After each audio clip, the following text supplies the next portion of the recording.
Praise Lord. Joyce T വിയുടെ എല്ലാ പ്രിയ പ്രേക്ഷകർക്കും യേശു ക്രിസ്തുവിൻ്റെ നാമത്തിൽ ഞങ്ങളുടെ സ്നേഹവും വന്ദനവും അറിയിക്കുന്നു.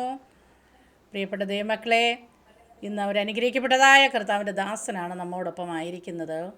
ആ പ്രിയപ്പെട്ട കർത്താവിൻ്റെ ദാസനെ നമുക്ക് ലഭിച്ചതിൽ നമുക്ക് ഒത്തിരി സന്തോഷമുണ്ട്. പ്രിയപ്പെട്ട കർത്താവിൻ്റെ ദാസൻ്റെ ജീവിതത്തിൻ്റെ അനുഭവം നിങ്ങൾ വളരെ ശ്രദ്ധയോടെ പ്രാർത്ഥനയോടെ ഒക്കെ കേട്ടാൽ നിങ്ങൾക്ക് ഓരോരുത്തർക്കും അത് വളരെയധികം ആത്മീയ അനുഗ്രഹമായി തീരുമെന്ന് തന്നെ ഞാൻ കർത്താവിൽ വിശ്വസിക്കുന്നു. കർത്താവ് നിങ്ങളെല്ലാവരെയും അതിനായി ഒരുക്കട്ടെ, സഹായിക്കട്ടെ.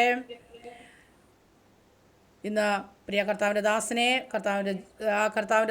കർത്താവ് നടത്തിയതായ വിധങ്ങളും വഴികളുമൊക്കെ ഷെയർ ചെയ്യേണ്ടതിന് ജോയ്സ് ടി വിയിലേക്ക് ഞങ്ങൾ വളരെയധികം സ്നേഹത്തോടും ആദരവോടും കൂടെ സ്വാഗതം ചെയ്യുന്നു. ആമേൻ. Praise Lord. കർത്താവിൻ്റെ ദാസനെ പ്രൈസ് ലോർഡ് ആൻറ്റി. ഇതൊക്കെയുണ്ട്. സന്തോഷമായിരിക്കുന്നു. കർത്താവിൽ വളരെ സന്തോഷമായിട്ടിരിക്കുന്നു. കർത്താവിന്റെ വേലയിൽ ആയിരിക്കുന്നു. അത് കൂടുതൽ സന്തോഷം. ഓക്കെ. കർത്താവ് ദേവദാസനെ ധാരാളം സഹായിക്കട്ടെ, ഉപയോഗിക്കട്ടെ. ചെറിയൊരു മിനിസ്ട്രി ഒക്കെ ഉണ്ടല്ലോ, അതിനകത്തൂടെ ഒക്കെ കർത്താവ് ധാരാളം ഉപയോഗിക്കട്ടെ. ഇനി ഞാൻ കർത്താവിൻ്റെ ദാസൻ്റെ അനുഭവം നിങ്ങൾ കേൾക്കാൻ ഒത്തിരി ആഗ്രഹമുണ്ട്. അതിലേക്ക് കടന്നു പോകുന്നതിന് മുന്നമേ തന്നെ നമുക്ക് ദൈവസന്നിധിയിൽ ഒന്ന് പ്രാർത്ഥിക്കാം. ഹല്ലേലൂയ. സ്തോത്രം, സ്തോത്രം. പരിശുദ്ധ കർത്താവേ, നന്ദി നിറഞ്ഞ ഹൃദയത്തോടെ ഞങ്ങൾ അങ്ങേ സ്തുതിക്കുന്നു, വാഴ്ത്തുന്നപ്പാ. അങ്ങയുടെ മഹാസാന്നിധ്യത്തെ ഞങ്ങളോട് കൂടെ ഇരിക്കുന്നതിനാൽ നന്ദി കർത്താവേ. പ്രിയ കർത്താവിൻ്റെ ദാസനായി പ്രാർത്ഥിക്കുന്നു. കർത്താവ് നടത്തിയ വിധങ്ങൾ കർത്താവേ, ഹല്ലേലൂയ. കർത്താവിൻ്റെ സ്നേഹമെല്ലാം കേൾക്കുവാൻ, കർത്താവ് വിളിച്ച് വേർതിരിച്ച വഴികളെക്കുറിച്ച് കേൾക്കുവാൻ ഒക്കെ ഞങ്ങളായിരിക്കുന്നു. കർത്താവിൻ്റെ സാന്നിധ്യം കൂടെ ഇരിക്കണമേ. പരിശുദ്ധാത്മാവ് നടത്തിയാട്ട് യേശു ക്രിസ്തുവിൻ്റെ നാമത്തിൽ തന്നെ. ആമേൻ, ആമേൻ, ആമേൻ, ആമേൻ. ദേവദാസനെ, വീട്ടിൽ ആരൊക്കെയുണ്ട്? എവിടെ നിന്നാണ് നമ്മോടൊപ്പം ജോയിൻ ചെയ്തിരിക്കുന്നത്? ഒന്ന് പറഞ്ഞാട്ട്, പരിചയപ്പെടുത്തിയാട്ട്. ദൈവനാമോത്തപ്പെടട്ടെ. എൻ്റെ പേര് പാസ്റ്റർ സാജു കുര്യാക്കോസ്. ഞങ്ങൾ മൂവാറ്റുപുഴയിലാണ്. മൂവാറ്റുപുഴയിൽ പീസ് മൗണ്ട് ഇൻ്റർനാഷണൽ മിനിസ്ട്രീസ് എന്ന ഒരു ചർച്ച് ഞങ്ങൾ നടത്തി വരുന്നു. കുടുംബമായി, പ്രത്യേകിച്ച് ഞങ്ങളുടെ മാതാപിതാക്കൾ, എൻ്റെ പ്രിയപ്പെട്ട ഭാര്യ, ഞങ്ങളുടെ 3 ആൺകുട്ടികൾ, മൂത്ത മോൻ വിവാഹം കഴിച്ചുകൊണ്ട് വന്ന മോള്, ഞങ്ങളുടെ കൊച്ചുമോൻ, ഞങ്ങളെല്ലാവരും ചേർന്ന് ആ കൂട്ടായ്മയിൽ, ആ ചർച്ചിൽ കർത്താവിനെ ആരാധിച്ചും സ്തുതിച്ചും കർത്താവിനെ മഹത്വപ്പെടുത്തിക്കൊണ്ട് നിൽക്കുകയാണ്. ഓക്കെ. ഒരു വീട്ടിനകത്ത് 4 തലമുറ ഒന്നിച്ച് കർത്താവിനെ ആരാധിക്കുന്നല്ലേ? അതെ, വളരെ സന്തോഷമായും ഒരുമനമായും ഞങ്ങൾ കർത്താവിനെ ആരാധിക്കും. Okay, okay. ദേവദാസനെ, അപ്പോൾ ആ കർത്താവ് അങ്ങനെ 4 തലമുറകളെ ഒന്നിച്ചു കൊണ്ടുവന്നതും അങ്ങനെ കർത്താവിനെ ആരാധിക്കുന്നതും എങ്ങനെ ദൈവസന്നിധിയിലേക്ക് കടന്നു വന്നു എന്നൊക്കെ ഞങ്ങൾക്ക് കേൾക്കാൻ ആഗ്രഹമുണ്ട്. അതിനായിട്ട് ഇനിയുള്ള സമയം ഞാൻ ദൈവത്തിൻ്റെ ദാസന് നൽകി തരികയാണ്. ദൈവദാസന സമയം ഉപയോഗിക്കാം. Okay, thank you pastor. ദൈവനാമം മഹത്വപ്പെടട്ടെ. കർത്താവിന് സ്തോത്രം. കർത്താവായ യേശു ക്രിസ്തുവിൻ്റെ സാക്ഷിയായി നിങ്ങളുടെ എല്ലാവരെയും മുമ്പിൽ എനിക്ക് യേശുവിനെ ഉയർത്താൻ കിട്ടിയ ഈ അവസരം, അതെൻ്റെ ജീവിതത്തിലെ ഏറ്റവും ഭാഗ്യകരമായ ചില നിമിഷങ്ങളായി ഞാൻ കരുതുകയാണ്. കാരണം നമ്മുടെ കർത്താവ് സ്വർഗാരോഹണം ചെയ്യുന്നതിന് തൊട്ട് മുമ്പ് അപ്പോസ്തല പ്രവൃത്തികളുടെ പുസ്തകം 4-ാം അധ്യായത്തിൽ ഇപ്രകാരം പറഞ്ഞു: നിങ്ങൾ യെരുശലേമിൽ നിന്ന് വാങ്ങിപ്പോകാതെ എന്നോട് കേട്ട പിതാവിൻ്റെ വാഗ്ദത്തത്തിനായി കാത്തിരിക്കണം. കർത്താവ് അങ്ങനെ പറഞ്ഞു. അതിനുശേഷം 8-ാമത്തെ വാക്യത്തിൽ കർത്താവ് ഇപ്രകാരം തൻ്റെ പ്രിയ ശിഷ്യന്മാരോട് പറഞ്ഞു: എന്നാൽ പരിശുദ്ധാത്മാവ് നിങ്ങളുടെ മേൽ വരുമ്പോൾ നിങ്ങൾ ശക്തി ലഭിച്ചിട്ട് യെരുശലേമിലും യഹൂദിയിൽ എല്ലായിടത്തും ശമരിയിലും ഭൂമിയുടെ അറ്റത്തോളം എൻ്റെ സാക്ഷികൾ ആകണം. കർത്താവ് സ്വർഗാരോഹണം ചെയ്യുന്നതിന് തൊട്ട് മുമ്പ് താൻ ഈ ഭൂമിയിൽ ആയിരുന്നപ്പോൾ അവസാനമായി പറഞ്ഞതായ വാക്കുകളായിട്ട് തന്നെ നമുക്കത് ഏറ്റെടുക്കാം. യേശുവിൻ്റെ ഹിതമാണത്, യേശുവിൻ്റെ കൽപ്പനയാണത്, യേശുവിൻ്റെ ആജ്ഞയാണത്. രക്ഷിക്കപ്പെട്ട ഓരോ ദൈവവേദലും യേശുവിൻ്റെ സാക്ഷിയാകണമെന്ന് യേശു ആഗ്രഹിക്കുന്നു. 19-ാമത്തെ വയസ്സിൽ യേശുവിനെ എൻ്റെ സ്വന്തം രക്ഷിതാവും കർത്താവുമായി ഞാൻ സ്വീകരിച്ച അന്ന് മുതൽ എൻ്റെ ഹൃദയത്തിൽ രക്ഷിക്കപ്പെട്ട ആ നിമിഷം എൻ്റെ കർത്താവ് എൻ്റെ ഹൃദയത്തിൽ നിക്ഷേപിച്ച ഒരാഗ്രഹമാണ് എനിക്ക് യേശുവിൻ്റെ സാക്ഷിയാകണമെന്ന്. 19-ാമത്തെ വയസ്സിൽ ഞാൻ അധികം ജനങ്ങളുള്ള സ്ഥലത്തൊന്നും അല്ലെങ്കിലും പല സ്ഥലങ്ങളിൽ, കേരളത്തിൽ പല സ്ഥലങ്ങളിൽ, ഇന്ത്യയിലെ പല സ്റ്റേറ്റുകളിൽ, അനേകം രാജ്യങ്ങളിൽ കർത്താവിൻ്റെ കൃപയാൽ ഒരുപാട് രാജ്യങ്ങളിൽ പോയി യേശുവിനെ സാക്ഷിക്കാൻ കർത്താവ് കൃപ തന്നു. മാത്രമല്ല, നിങ്ങൾ ഭൂമിയുടെ അറ്റത്തോളവും എൻ്റെ സാക്ഷികളാകണമെന്നുള്ള കർത്താവിൻ്റെ കൽപ്പന പ്രകാരം ഞങ്ങൾ ആ കൽപ്പന അനുസരിക്കാൻ വേണ്ടിയിട്ട് തന്നെ ഞങ്ങൾ ഒരു യൂട്യൂബ് ചാനൽ തുടങ്ങി. കാരണം ഒരുപക്ഷെ നമുക്ക് ലോകത്തിൻ്റെ എല്ലാ രാജ്യങ്ങളിലും യാത്ര ചെയ്ത് ഒരുപക്ഷെ യേശുവിൻ്റെ സാക്ഷികളാകാൻ പറ്റുമെന്ന് നമുക്കൊരു സാധ്യതയില്ല. പക്ഷേ ഇല്ലായികയില്ല, കർത്താവ് തന്നാൽ കിട്ടും. എങ്കിലും ഈ മീഡിയയിലൂടെ ലോകമെമ്പാടും ആർക്ക് വേണമെങ്കിലും എപ്പോൾ കേൾക്കാൻ പാകത്തിന് യേശുവിനെ സാക്ഷിക്കാൻ എനിക്കും എൻ്റെ കുടുംബത്തിനും കർത്താവ് ഭാഗ്യം തന്നു. കർത്താവിന് സ്തോത്രം. ഇന്ന് എനിക്ക് 55 വയസ്സുണ്ട്. പക്ഷേ ഞാനൊരു യൗവന ഹൃദയത്തോടെ, ഒരു യൗവന മനസ്സോടെയാണ് ഞാൻ യേശുവിനെ സാക്ഷിക്കുന്നത്. ഓടി നടന്ന് നല്ല ഉത്സാഹത്തോടെ, നല്ല ചുറുചുറുക്കോടെ, ഒട്ടും കൃപയാൽ ഒരു ക്ഷീണമൊന്നും ഇല്ലാതെ നല്ല എഫിഷ്യൻ്റായിട്ട് ഓടി നടന്ന് രാവെന്നില്ല പകലെന്നില്ല, ഒരു അഭിമാനമായിട്ട് ഞാൻ പറയുകയല്ല. പക്ഷേ എൻ്റെ യേശുവിനെ സാക്ഷിക്കുക എന്നുള്ളത് എൻ്റെ ജീവിതത്തിലെ പ്രമോദമാണ്. കാരണം സകല ഭക്തന്മാരുമായുള്ളവരെ വന്നു കേൾപ്പീൻ, അവൻ എൻ്റെ പ്രാണന് വേണ്ടി ചെയ്ത് ഞാൻ വിവരിക്കാം. യഹോവ എനിക്ക് ചെയ്ത സകല ഉപകാരങ്ങൾക്കും ഞാൻ എന്തുപകാരം കൊടുക്കും? ഞാൻ രക്ഷയുടെ പാനപാത്രമെടുത്ത് യഹോവയുടെ നാമം വിളിച്ചപേക്ഷിക്കും. വീണ്ടും ദൈവവചനം പറയുന്നു, എൻ മനമേ യഹോവയെ വാഴ്ത്തുക, എൻ്റെ സർവ്വ അന്തരംഗവുമേ അവൻ്റെ വിശുദ്ധ നാമത്തെ വാഴ്ത്തുക. എൻ മനമേ യഹോവയെ വാഴ്ത്തുക, അവൻ്റെ ഉപകാരങ്ങളൊന്നും മറക്കരുത്. എനിക്ക് തിരിഞ്ഞു നോക്കുമ്പോൾ എൻ്റെ കർത്താവ് ചെയ്ത ഉപകാരങ്ങളൊന്നും മറക്കാൻ കഴിയുകയില്ല.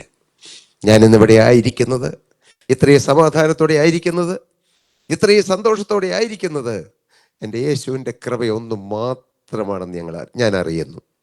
മനോഹരമായൊരു ഗാനം ഞാൻ പലപ്പോഴും പാടാറുണ്ട്. കഴിവല്ല കൃപയാണ്, ബലമല്ല ദയയാണ്.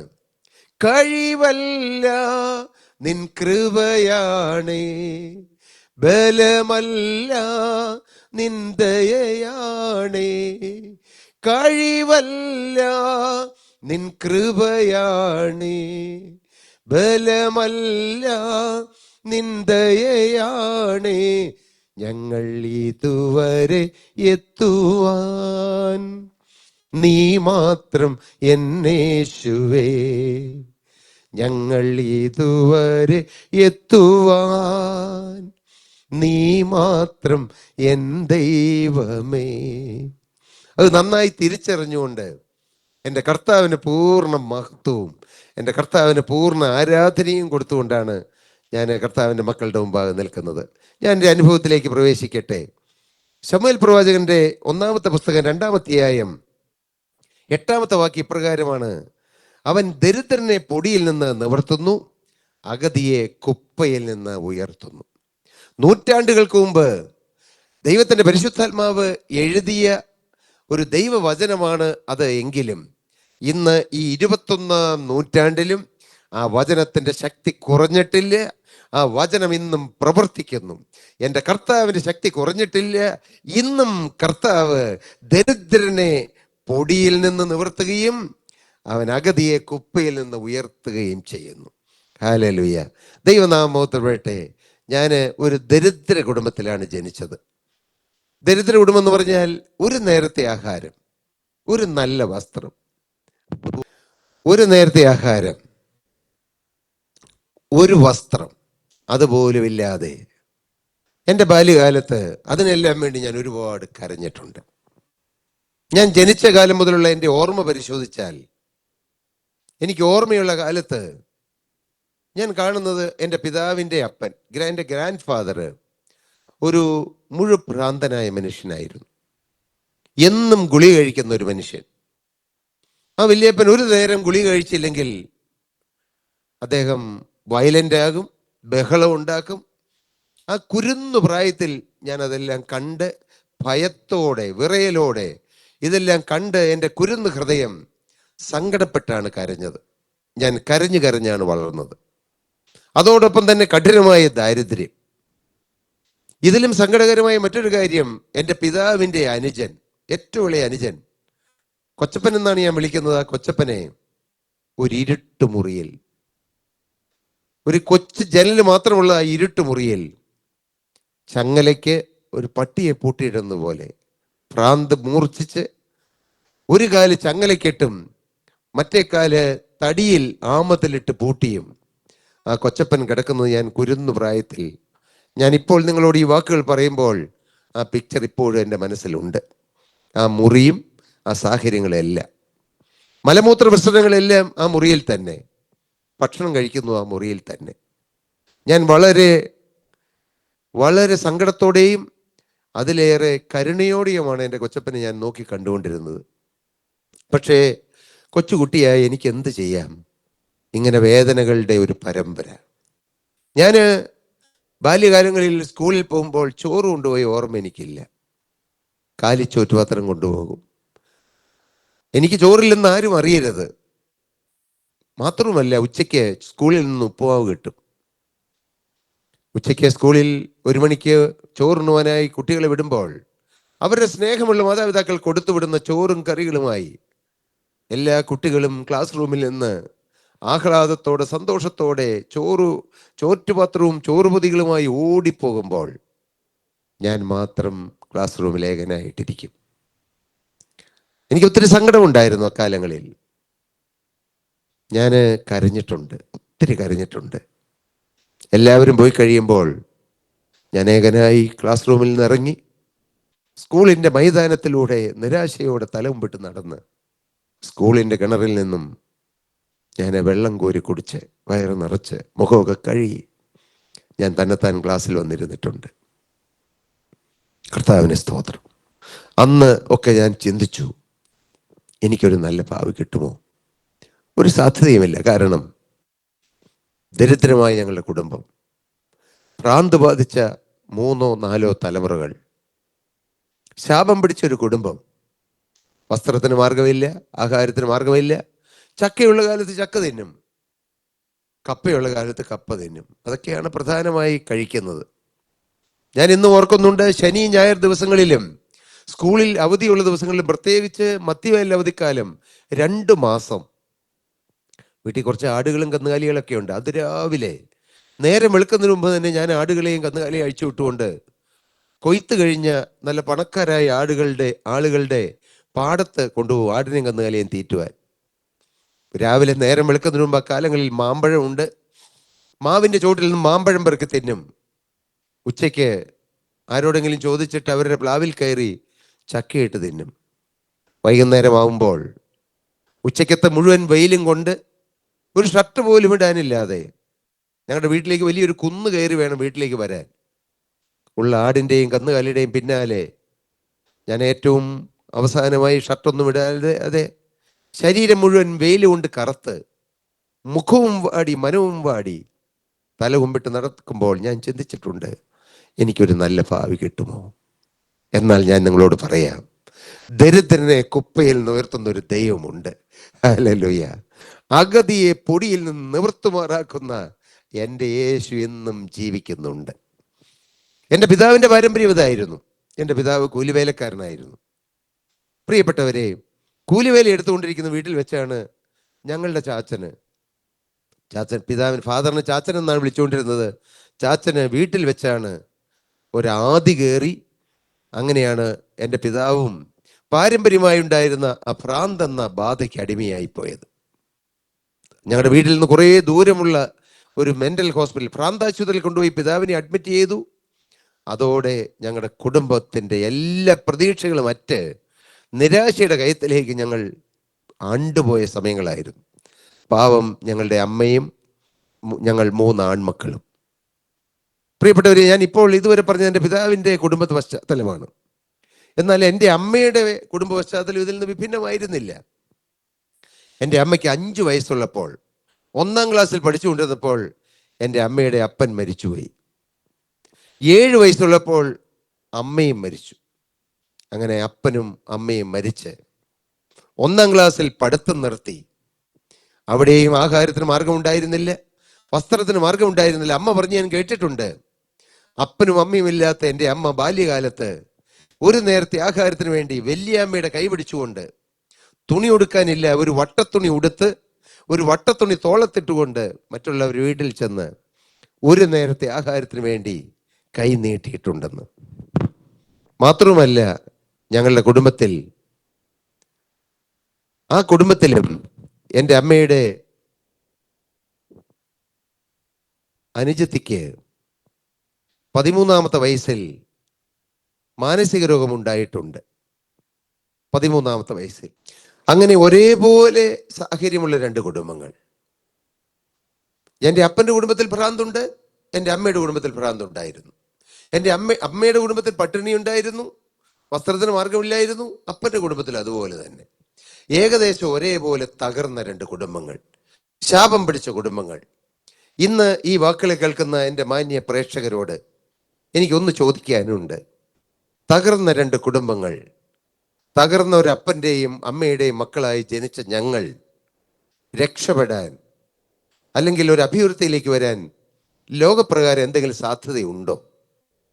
ലോകം പറയും, ശാസ്ത്രം പറയും, മെഡിക്കൽ സയൻസ് പറയും, ഉന്നതരായ ആളുകൾ പറയും സാധ്യതയില്ല, കാരണം അപ്പൻ്റെയും അമ്മയുടെയും പാരമ്പര്യം മോശം. എന്നാൽ എൻ്റെ കർത്താവ് പറയും, അസാധ്യതകളുടെ മധ്യത്തിൽ സാധ്യത തരുന്ന ഒരു ദൈവമുണ്ടെന്ന്. ഹല്ലേലൂയ. എനിക്കതാണ് നിങ്ങളോട് പറയാനുള്ളത്. അസാധ്യങ്ങളെ സാധ്യമാക്കുന്ന യേശു ജീവിക്കുന്നു. എത്രമാത്രം അസാധ്യമായ കാര്യമാണെങ്കിലും യേശു ക്രിസ്തുവിന് സകലവും സാധ്യമാണ്. അതാണ് ഞങ്ങളുടെ കുടുംബം. ഞാൻ എൻ്റെ ജീവിതാനുഭവത്തിലേക്ക് വരട്ടെ. പിതാവ് പ്രാന്താശുപത്രിയിലായിരുന്ന സമയത്ത് എൻ്റെ അമ്മ നിരാശപ്പെട്ടു. ഞങ്ങൾ മക്കൾക്ക് ആഹാരമില്ല, വസ്ത്രമില്ല. അതുവരെ കൂലിവേലയ്ക്ക് പോകാത്ത എൻ്റെ അമ്മ കൂലിവേലയ്ക്ക് പോകാൻ തുടങ്ങി. ഉച്ചവരെ കൂലിപ്പണി എടുക്കും. ഉച്ച കഴിഞ്ഞ സമയങ്ങളിൽ ആ വീടുകളിൽ തന്നെ പാത്രം കഴുകുവാനും മുറ്റമടിക്കാനും നിൽക്കും. ആ നല്ലവരായ ആളുകൾ ആ വീട്ടിൽ നിന്നും ബാക്കി വരുന്ന ചോറും കറികളും അമ്മയുടെ കൈവശം കൊടുത്തുവിടും. അമ്മ ഒരു മൺചട്ടിയിലാക്കി വാഴയില കൊണ്ടോ വട്ടയില കൊണ്ടോ ആ ചോറും കറികളും, ദാനമായി കിട്ടിയ ചോറും കറികളും ഞങ്ങൾക്ക് തരാൻ, മക്കളായി ഞങ്ങൾക്ക് തരാൻ അമ്മ ഓടി വരികയായിരുന്നു. അമ്മയുടെ വരവും കാത്ത് ഞങ്ങൾ 3 മക്കളും അമ്മയുടെ വരവും കാത്ത് ഇരുന്നിട്ടുണ്ട്. അങ്ങനെയൊക്കെ ഭക്ഷണം കഴിച്ചാണ് ഞങ്ങൾ വളർന്നത്. ഞങ്ങൾ പഠിക്കുമ്പോൾ 10-12 കിലോമീറ്റർ നടന്നാണ് സ്കൂളിലും കോളേജിലും പോയിക്കൊണ്ടിരുന്നത്. കാരണം ഒരു 10 പൈസ മതി അന്ന് പ്രൈവറ്റ് ബസ്സിന് ST കൊടുക്കാൻ. പക്ഷെ അത് ഞങ്ങൾക്ക് ഉണ്ടായിരുന്നില്ല. ദൈവത്തിന് സ്തോത്രം. പ്രിയപ്പെട്ടവരെ, അങ്ങനെ നിരാശപ്പെട്ട് കഴിഞ്ഞു. അമ്മ ഓരോ ദിവസവും ചെല്ലും തോറും നിരാശയുടെ കയത്തിലേക്ക് ആണ്ടുപോയി. അമ്മയ്ക്ക് ജീവിക്കണമെന്നില്ല. അമ്മയെ നിരാശപ്പെടുത്തിയ ഒത്തിരി വിഷയങ്ങളുണ്ടായിരുന്നു. ആഹാരത്തിന് മാർഗമില്ല, വസ്ത്രത്തിന് മാർഗമില്ല. എന്നാൽ അതിലുപരിയായി അമ്മയെ ചിന്തിപ്പിച്ച കാര്യം, വല്യാപ്പന് ഭ്രാന്ത്, അപ്പന് ഭ്രാന്ത്, കൊച്ചപ്പന് ഭ്രാന്ത്, ഞങ്ങളുടെ കുടുംബത്തിൽ തന്നെ കുര്യൻ കൊച്ചപ്പൻ എന്ന് പറഞ്ഞ മറ്റൊരാൾക്കും ഭ്രാന്ത്. 3-4 തലമുറകൾ ഭ്രാന്ത്. ഇനി എൻ്റെ 3 മക്കൾക്കും ഭ്രാന്ത് വരുമായിരിക്കും. അങ്ങനെ എൻ്റെ മക്കൾ ഭ്രാന്തന്മാരായി നടക്കുന്നത് കാണാൻ വയ്യ. അതുകൊണ്ട് അമ്മ ചിന്തിച്ചു, മരിച്ചു കളയാം, ആത്മഹത്യ ചെയ്ത് കളയാം. അങ്ങനെ ആത്മഹത്യക്ക് വേണ്ടി അമ്മ ചിന്തിച്ചു, അമ്മ പരിശ്രമിച്ചു. 3 പ്രാവശ്യം ആത്മഹത്യക്ക് വേണ്ടി എൻ്റെ അമ്മ പരിശ്രമിച്ചു. എന്നാൽ ഞാൻ നിങ്ങളോട് പറയട്ടെ, മരണത്തിൽ നിന്നുള്ള നീക്കുപോക്കുകൾ കർത്താവായ യഹോവയ്ക്കുള്ളവ തന്നെ. ദൈവം കണ്ടവര്, ദൈവം കണ്ട കുടുംബം, ദൈവം കണ്ട വ്യക്തി, അവർ മരിക്കാൻ ശ്രമിച്ചാലും കർത്താവ് മരണത്തെ തട്ടി മാറ്റും. ഹല്ലേലൂയ. അങ്ങനെ മരിക്കാൻ കഴിഞ്ഞില്ല. അമ്മ പറഞ്ഞു, മരിക്കാൻ പോലും അനുവദിക്കാത്തൊരു ദൈവം. ഇതായിരുന്നു എൻ്റെ അമ്മയ്ക്ക് ദൈവത്തെക്കുറിച്ചുള്ള ഒരു അനുഭവം. ഞായറാഴ്ചകളിൽ പള്ളിയിൽ പോകും, കുർബാന കാണും, കുർബാന കൊള്ളും, അങ്ങനെ എല്ലാ കാര്യങ്ങളൊക്കെ ഉണ്ടായിരുന്നുവെങ്കിൽ ഈ ജീവനുള്ള ദൈവത്തെ അനുഭവമില്ലായിരുന്നു. നിരാശയും സങ്കടവും എല്ലാം ആയി കഴിഞ്ഞു. അമ്മ ഇടയ്ക്കെല്ലാം ചങ്കിൻ്റെടിക്കും, എനിക്ക് മരിച്ചാൽ മതി, മരിച്ചാൽ മതി. പൊട്ടിക്കരയും. ഞങ്ങൾ മക്കളെ ചേർത്ത് പിടിച്ച അമ്മ പൊട്ടിക്കരയും. അമ്മ എന്നും കരയുമായിരുന്നു. അമ്മ ചിരിച്ച് ഞങ്ങൾ പലപ്പോഴും കണ്ടിട്ടേയില്ല. അങ്ങനെ എല്ലാം തകർന്ന് തരിപ്പണമായി. മരിക്കാൻ പോലും കഴിയില്ലല്ലോ എന്നോർത്ത് നിരാശപ്പെട്ട് എല്ലാ പ്രതീക്ഷകളും അറ്റുപോയ സമയത്താണ് സ്വർഗത്തിലെ ദൈവം തൻ്റെ കരം നീട്ടിയത്. എനിക്ക് എൻ്റെ പ്രിയപ്പെട്ടവരോട് പറയാനുണ്ട്, മനുഷ്യന്റെ സകല പ്രതീക്ഷകളും തീരുമ്പോഴാണ് സ്വർഗത്തിലെ ദൈവം തൻ്റെ കരം നീട്ടുന്നത്. ഹല്ലേലൂയ. നമ്മുടെ പ്രതീക്ഷകൾ, നമ്മുടെ സാധ്യതകൾ എല്ലാം പോകുമ്പോൾ സ്വർഗം സാധ്യതകളുടെ വാതിലുകൾ തുറക്കും. അങ്ങനെയാണ് ഞങ്ങളുടെ വീട്ടിലേക്ക് ഒരു ദൈവദാസൻ ഒരു സുവിശേഷ യോഗത്തിന്റെ നോട്ടീസുമായി കടന്നു വരുന്നത്. അദ്ദേഹം നോട്ടീസ് അമ്മയുടെ കൈവശം കൊടുത്തിട്ട് പറഞ്ഞു, ഏലിയാമ്മ, അമ്മയുടെ പേരങ്ങനെയാണ്, ഏലിയാമ്മ ഒന്ന് വചനം കേൾക്കാൻ വരണം. കാരണം അതുവരെ പാരമ്പര്യത്തിൽ പള്ളിയിലും ആചാരങ്ങളിലും അനുഷ്ഠാനങ്ങളിലും എല്ലാം മാത്രം ആശ്രയിച്ച് പോയിക്കൊണ്ട് നിങ്ങൾക്ക് വീണ്ടും ഒരു സുവിശേഷം കേൾക്കുക. ആണ്ടോടാണ്ട് പള്ളിയിൽ ഒരു വർഷത്തിൽ ഒരിക്കലും ഒരു സുവിശേഷം ഉണ്ട്, അതൊക്കെ പോരെ. അതായിരുന്നു ഞങ്ങൾ ചിന്ത. പക്ഷേ ഭാഗ്യവശാൽ ആ രൂത്ത് ബോവസിന്റെ വയലിൽ വന്നതുപോലെ, ഹല്ലേലൂയ, ഒരു മോവാബിനോ അമ്മോന്യനോ 10ാം തലമുറ വരെ യഹോവയുടെ സഭയിൽ പ്രവേശിക്കരുതെന്നുള്ള ശാപം നിൽക്കെ ആ മോവാബ്യ പെൺകുട്ടിയായ രൂത്ത് ബോവസിന്റെ വയലിൽ ഭാഗ്യവശാൽ വന്നതുപോലെ ദൈവത്തിന്റെ വചനം കേൾക്കാൻ എൻ്റെ അമ്മയ്ക്ക് കർത്താവിന്റെ വചനത്തിന് മുമ്പാകെ വരാൻ ഒരു ഭാഗ്യം കിട്ടി. അമ്മയ്ക്ക് തടസ്സമുണ്ടായിരുന്നു. വണ്ടിക്കൂലിക്ക് പൈസയില്ല, ഉടുത്തുകൊണ്ട് പോകാൻ നല്ല ഡ്രസ്സില്ല. എൻ്റെ അമ്മയ്ക്ക് 2-3 ചട്ടയുണ്ട്. ചെറുപ്രായം മുതൽ അമ്മ ചട്ടയാണ് ഇടുന്നത്. സാരിയും ബ്ലൗസും ഒന്നും ഇടാൻ പൈസയില്ല. 2-3 ചട്ടയുണ്ട്, കീറിപ്പറഞ്ഞ ചട്ട. വെള്ളച്ചട്ടയാണ്, പക്ഷെ ഇട്ടിട്ടിട്ട് മഞ്ഞ നിറമായി, കക്ഷം കീറി കഴുത്ത് കീറിയ ചട്ട. എന്നാൽ എൻ്റെ അമ്മ അയൽവക്കത്തെ വീട്ടിൽ നിന്നും മറിയാമ്മ ചേച്ചിയുടെ ഒരു വെള്ളമുണ്ടും ചട്ടയും വായ്പ വാങ്ങി ഇട്ടുകൊണ്ട് ആ കൂട്ടായ്മയ്ക്ക് വിളിച്ച സഹോദരൻ കൊടുത്ത വണ്ടിക്കൂലിയുടെ പൈസയുമായി യേശുക്രിസ്തുവിന് വചനം കയറാൻ ബസ് കയറി. ഹല്ലേലൂയ. അത് കണ്ടുകൊണ്ടിരുന്ന ഒരു യേശു ഉണ്ട്. എൻ്റെ അമ്മയുടെ വരവും കാത്ത് ആ സുവിശേഷ പന്തലിൽ യേശു കാത്തിരിപ്പുണ്ടായിരുന്നു. അമ്മയ്ക്ക് പരിചയമുള്ള ആരും ഉണ്ടായിരുന്നില്ല. പക്ഷേ അമ്മയ്ക്ക് യേശുവിനെ പരിചയമില്ലായിരുന്നുവെങ്കിലും എൻ്റെ അമ്മയെ യേശുവിന് പരിചയമായിരുന്നു. ഹല്ലേലൂയ. ഞാൻ നിങ്ങളോട് പറയാം, നിങ്ങൾക്ക് യേശുവിനെ പരിചയമില്ലെങ്കിലും നിങ്ങളെ യേശുവിനെ അറിയാം. നിങ്ങളുടെ പേരറിയാം, നിങ്ങളുടെ വീടറിയാം, നിങ്ങളുടെ സങ്കടമറിയാം, നിങ്ങളുടെ വേദന വിഷയം അറിയാം, നിങ്ങൾ ദുഃഖിക്കുന്ന വിഷയങ്ങൾ ഏതാണെന്ന്, നിങ്ങൾ കടന്നു പോകുന്ന പ്രതിസന്ധിയുടെ വഴികൾ ഏതാണെന്ന് എല്ലാം അറിയാവുന്ന യേശു. അന്ന് ദൈവത്തിന്റെ ദാസന് വചനം പറഞ്ഞുകൊണ്ടിരുന്നപ്പോൾ അമ്മ ഏറ്റവും പുറകിൽ തലകുമ്പിട്ട് നിരാശയോടെ ഇരിക്കുകയാണ്.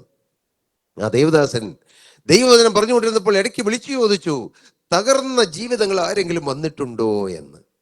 ആ ചോദ്യം ഒരസ്ത്രം പോലെ എൻ്റെ അമ്മയുടെ ഹൃദയത്തിലേക്ക് വന്ന് തറച്ചു. ഉടനെ ദൈവദാസൻ പറയുകയാണ്, നിങ്ങളുടെ ഹൃദയം തകർന്നതാണോ? ജീവിതം തകർന്നതാണോ? യേശു വന്നിട്ടുണ്ട്. യേശു തകർന്ന ഹൃദയങ്ങളെ പുതുക്കിപ്പണിയുന്നവനാണ്. യേശുവിന്റെ ആണിപ്പഴുതുള്ള കരങ്ങളിലേക്ക് ജീവിതം കൊടുക്കൂ. ആ വാക്ക് കേട്ട് തീർന്നതിന് മുമ്പ് എൻ്റെ അമ്മ അവിടെ ഇരുന്നുകൊണ്ട് ആരും കേൾക്കാതെ എങ്ങലടിച്ച് കരഞ്ഞുകൊണ്ട് ഒരു 5 വയസ്സിൽ അപ്പൻ മരിച്ച് 1ാം ക്ലാസ്സിൽ പഠിത്തം നിർത്തി തകർന്ന് തരിപ്പണമായി പോയ ജീവിതം യേശുവിന്റെ കരങ്ങളിലേക്ക് കൊടുത്തു. ഹല്ലേലൂയ. ഏത് തകർന്ന ജീവിതങ്ങളെ ഏറ്റുവാങ്ങുന്ന കർത്താവ്, തകർന്ന ജീവിതങ്ങളെ പുതുക്കിപ്പണിയുന്ന യേശു ക്രിസ്തു എൻ്റെ അമ്മയുടെ തകർന്ന ജീവിതം ഏറ്റുവാങ്ങുക മാത്രമല്ല, ആ ജീവിതത്തെ പുതുക്കിപ്പണിതു. ഹല്ലേലൂയ. 40 വയസ്സ് വരെ ചിരിക്കാതിരുത്ത എൻ്റെ അമ്മ വചനം കേട്ട് ചിരിച്ചു. ഹല്ലേലൂയ. അബ്രഹാമിന്റെ പ്രിയ ഭാര്യയായി സാറ് പറഞ്ഞു, ദൈവം എനിക്ക് ചിരി ഉണ്ടാക്കി, കേൾക്കുന്നവരെല്ലാം എന്നെ ചൊല്ലി ചിരിക്കുമെന്ന്. എൻ്റെ അമ്മയുടെ അനുഭവം അതാണ്. ഇന്ന് അമ്മയ്ക്ക് 85 വയസ്സുണ്ട്. കഴിഞ്ഞ 45 വർഷമായി മുഖത്തു നിന്നും ചുണ്ടിൽ നിന്നും ചിരി മായാതെ ആ ഹൃദയത്തിലും മനസ്സിലും മുഖത്തും ചിരിയുള്ള ഒരമ്മയാണ് ഞങ്ങളുടെ അമ്മ. കർത്താവിന് സ്തോത്രം. ദൈവനാമം മഹത്വപ്പെടട്ടെ. അതായിരുന്നു ഞങ്ങളുടെ കുടുംബത്തിൽ യേശു ചെയ്ത 1ാമത്തെ അത്ഭുതം. സ്തോത്രം. അന്ന് പിതാവ് തൃശ്ശൂർ ഹോസ്പിറ്റലിൽ അഡ്മിറ്റാണ്.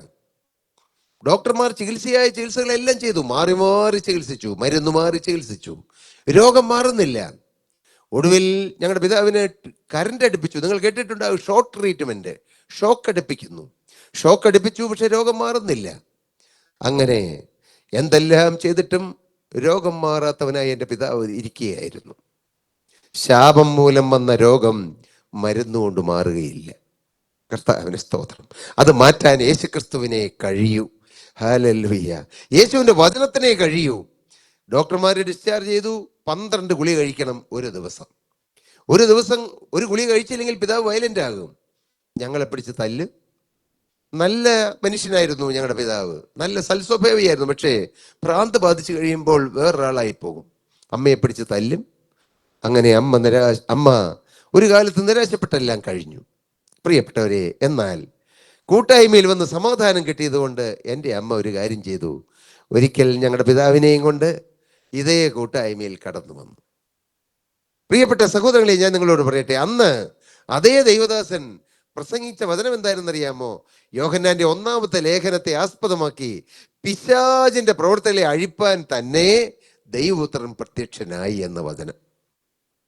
പിശാച് കെട്ടിയിരിക്കുന്ന കെട്ടുകൾ അഴിച്ചു കളയുവാൻ കർത്താവായ യേശു ക്രിസ്തു പ്രത്യക്ഷനായി എന്നുള്ള വചനത്തെ ആസ്പദമാക്കി ആ ദൈവദാസൻ വചനം പറഞ്ഞുകൊണ്ടിരുന്നപ്പോൾ, എൻ്റെ 12 ഗുളിക കഴിച്ചിട്ടും രോഗത്തിന് മാറ്റം വരാത്ത എൻ്റെ മുഴുപ്രാന്തനായ പിതാവ് ഇടയ്ക്കെല്ലാം താടി രോമങ്ങളെല്ലാം നീട്ടി അർത്ഥനഗ്നനായി ഞങ്ങൾ പഠിക്കുന്ന സ്കൂളിൻ്റെ അരികിലുള്ളതായ ഞങ്ങളുടെ പള്ളിയുടെ കുരിശുംതൊട്ടിയിൽ വന്നിരുന്ന എൻ്റെ പിതാവ്, പ്രിയപ്പെട്ടവരെ, ഈ ദൈവവചനം കേട്ടുകൊണ്ടിരുന്നു. അതാണ് വചനത്തിന്റെ ശക്തി. ആരും പ്രാർത്ഥിച്ചില്ല, ആരും കൈവച്ചില്ല. പക്ഷെ ഈ വചനം കേട്ടുകൊണ്ടിരുന്നപ്പോൾ പ്രിയപ്പെട്ടവരെ, പെട്ടെന്ന് എൻ്റെ പിതാവിനെ കർത്താവ് തൊടുകയും സന്ദർശിക്കുകയും എന്നേക്കുമായി മരുന്നിനോ മന്ത്രത്തിനോ പള്ളിക്കോ അമ്പലത്തിനോ മാറ്റാൻ കഴിയാത്ത, നേർച്ചകൾക്കോ കാഴ്ചകൾക്കോ വഴിപാടുകൾക്കോ മാറ്റാൻ കഴിയാത്ത ഭ്രാന്തിന്റെ ശാപം എന്നേക്കുമായി യേശുക്രിസ്തു മുറിച്ചു മാറ്റി. ഹല്ലേലൂയ. അതെ, യേശു ജീവിക്കുന്നു. യേശു അത്ഭുത മന്ത്രിയാണ്. യേശു വീരനാം ദൈവമാണ്. യേശു ആധിപത്യം തോളിൽ ഉള്ളവനാണ്. യേശുവിന് അസാധ്യമായത് ഒന്നുമില്ല പ്രിയരെ. അത്ഭുതങ്ങളുടെ കാലം തീർന്നിട്ടില്ല. കാരണം അത്ഭുതം പ്രവർത്തിക്കുന്ന യേശു ഇന്നും ജീവിക്കുന്നു. രണ്ടാമത്തെ അത്ഭുതം, അങ്ങോട്ട് മുഴുപ്രാന്തനായി പോയ എൻ്റെ പിതാവ് ഇതാ തിരികെ വീട്ടിൽ വന്നത് നല്ല സുബോധമുള്ളയാളായി. എന്തൊരു സുബോധമാണെന്നറിയാമോ? സാധാരണ മനുഷ്യരുടെ സുബോധമല്ല, യേശു ജീവിക്കുന്നു എന്ന സുബോധം, യേശുവിനെ സ്നേഹിക്കണമെന്നുള്ള ആ ഒരു ചിന്ത. കർത്താവിന് സ്തോത്രം. ഞങ്ങളുടെ കുടുംബം നരകമായിരുന്നു. ഞങ്ങളുടെ കുടുംബം യേശു ക്രിസ്തു സ്വർഗമാക്കി തീർത്തു. ഹല്ലേലൂയ. പ്രിയപ്പെട്ടവരെ, ഞങ്ങളുടെ പട്ടിണിയൊന്നും പെട്ടെന്ന് മാറിയില്ല. വീണ്ടും ഞങ്ങളുടെ പിതാവ് കൂലിപ്പണിക്ക് പോയി. എൻ്റെ സഹോദരൻ, മൂത്ത സഹോദരൻ 3:30 വെളുപ്പിന് എഴുന്നേറ്റ് റബ്ബർ വെട്ടും. ഞാനും മറ്റ് സഹോദരനൊക്കെ റബ്ബറിൻ്റെ വിളക്ക് കാണിക്കാൻ, മണ്ണെണ്ണ വിളക്ക് കാണിച്ച് ഞങ്ങൾ റബ്ബർ വെട്ടി വെളുപ്പിന് പാലെടുത്ത് ഉറയൊഴിച്ചാണ് ഞങ്ങൾ സ്കൂളിലും കോളേജിലും നടന്നു പോയിക്കൊണ്ടിരുന്നത്. പക്ഷേ അധികകാലം ഞങ്ങൾ അങ്ങനെ പോകാൻ ഞങ്ങളുടെ കർത്താവ് അനുവദിച്ചില്ല. കാരണം ദൈവത്തിൻ്റെ വചനം പറയുന്നു, ബാലസിംഹങ്ങളും ഇരകിട്ടാതെ വിശന്നിരിക്കും, യഹോവയെ അന്വേഷിക്കുന്നവർക്കോ ഒരു നന്മയ്ക്കും കുറവ് വരികയില്ല. അത് വചനമാണ്. ദൈവത്തെ അന്വേഷിച്ചു കഴിഞ്ഞപ്പോൾ ഒരു നന്മയ്ക്കും കുറവില്ലാതെ കർത്താവ് ഞങ്ങളെ തീർത്തു. കർത്താവിന് സ്തോത്രം. എൻ്റെ തൊട്ടുമൂത്ത സഹോദരൻ, അദ്ദേഹം 10ാം ക്ലാസ് പഠനം കഴിഞ്ഞ് പ്രീ ഡിഗ്രിക്ക് പഠിക്കാൻ പോകാൻ അന്ന് 15 രൂപ മതി. 15 രൂപ മതി പ്രൈവറ്റ് കോളേജിൽ ഫീസ് കൊടുക്കാൻ. 15 രൂപ ഇല്ലാത്തത് കൊണ്ട് പിതാവ് പറഞ്ഞു, മോനെ നീ റബ്ബർ വെട്ട് പഠിച്ചോളാൻ. അങ്ങനെ റബ്ബർ വെട്ടുകാരനായി എൻ്റെ ചേട്ടൻ ജീവിതം ആരംഭിച്ചു. ഒരു റബ്ബർ വെട്ടിയിട്ട് അടുത്ത റബ്ബറിന്റെ ചുവട്ടിലേക്ക് പോകുമ്പോൾ കൂട്ടായ്മയിൽ കടന്നു വന്ന് ഞങ്ങളും വചനം കേട്ടിരുന്നുകൊണ്ട് യേശുവിനോട് പ്രാർത്ഥിച്ചാൽ പ്രാർത്ഥന കേൾക്കുമെന്നൊരു വിശ്വാസം ഉണ്ടായിരുന്നു. കാരണം അപ്പൻ്റെ ഭ്രാന്ത് മാറി, അമ്മയ്ക്ക് സന്തോഷം കിട്ടി, കുടുംബത്തിലൊരു സമാധാനം കിട്ടി.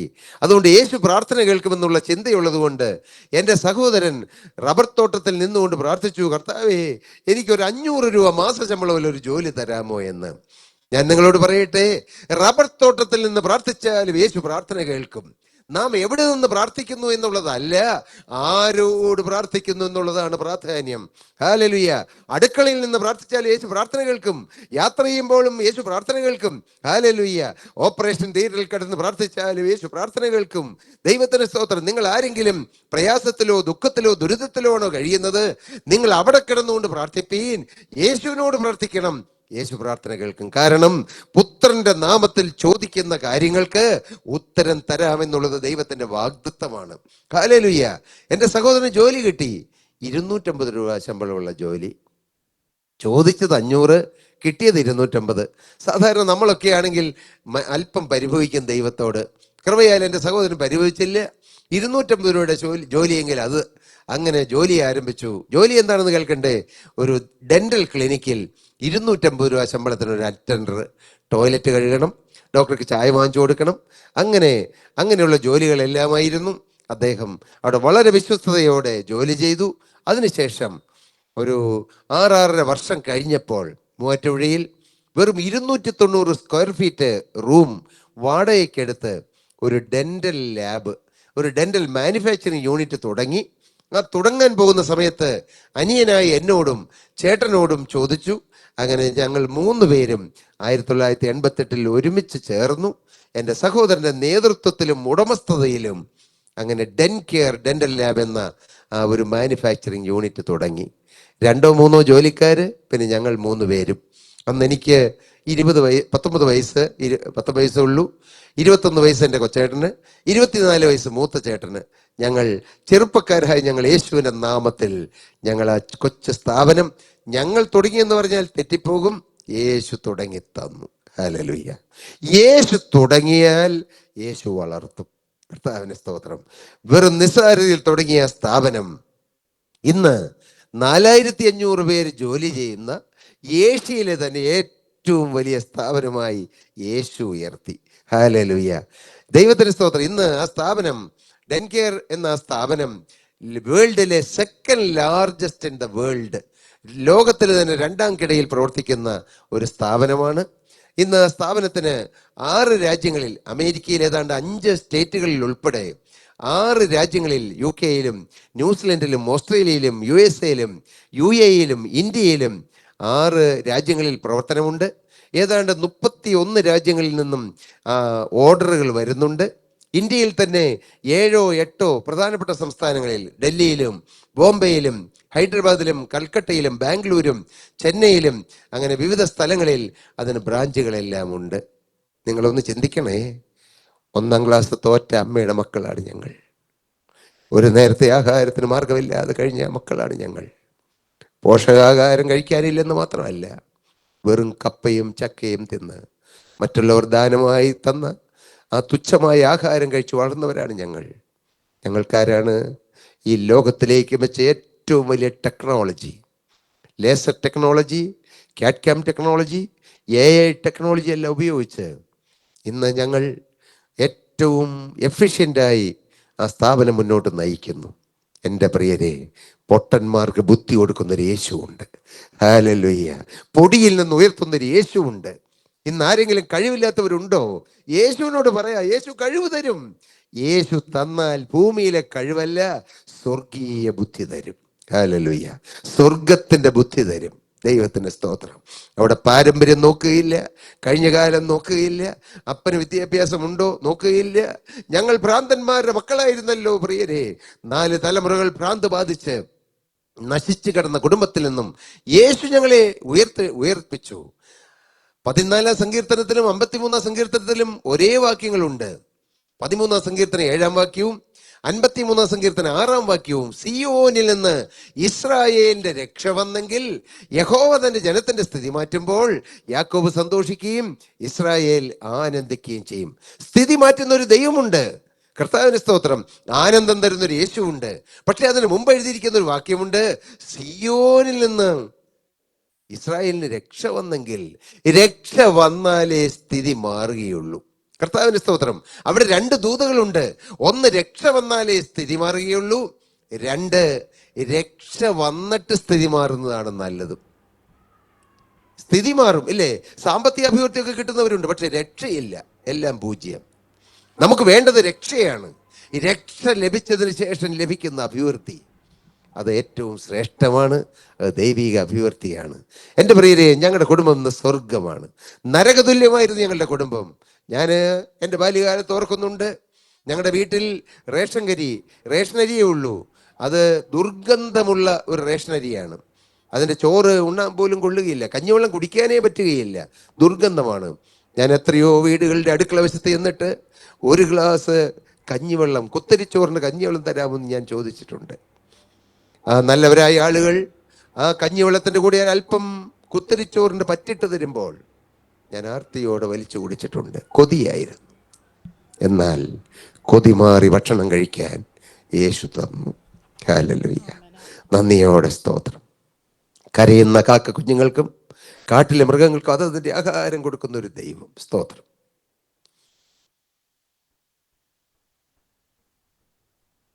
ആന്റി പറയണ കേൾക്കാൻ പാടില്ല.